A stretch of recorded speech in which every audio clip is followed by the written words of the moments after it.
This is the Big O Show. This is the Big O Show.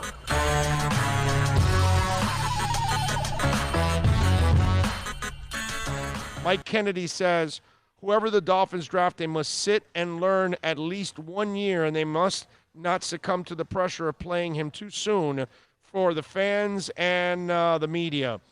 You know, Mike, that is, in theory, you are 100% right. But the reality is that if you're playing Fitz and you're out of playoff contention, and this is week 13, 14, 15, 16, 17, you may want to get the kid in there at one point or another. You may want to get the kid in there in a blowout loss, a blowout win in the second half for a quarter or something. So I agree with you to a certain extent. If the kid isn't ready and he's green and the team is playing really well with Fitz, you know, then you ride Fitz out. I'm with you there, baby.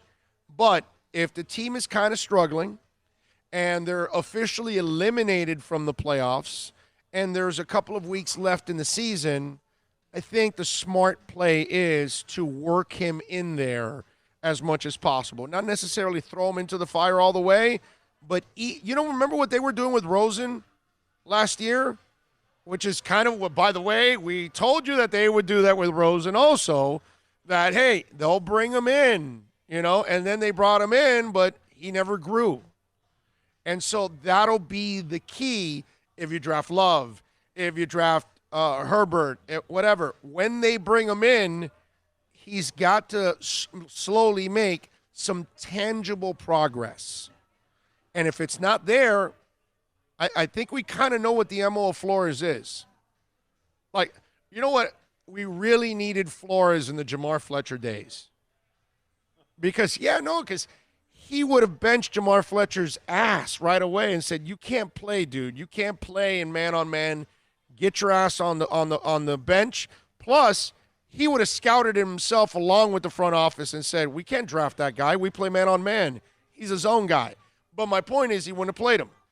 But, you know, Wannstedt and Spielman, they kept playing Eddie Moore. Well, you also had to back up what the front office did. And right. So, you know, hey, right. You're justifying it. Validate it. That's what I love about this front office. And that's what I keep. That's why I keep, you know, I know I sound like this complete blind-ass fan homer and all that.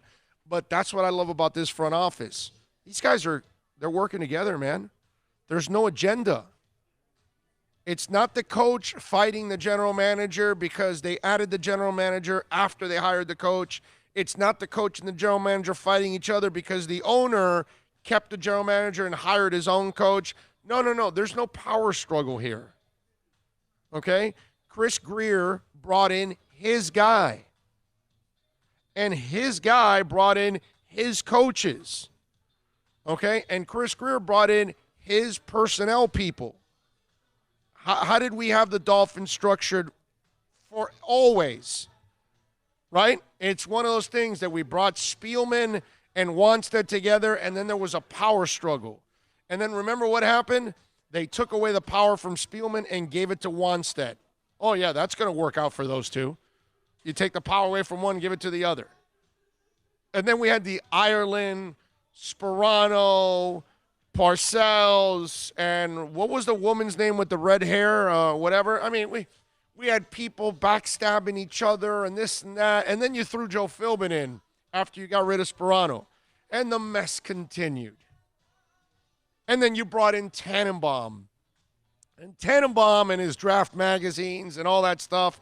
And then he's got to, you know, wrestle power. And then you've got Gase. And that's all we've ever had is a crap show in the front office.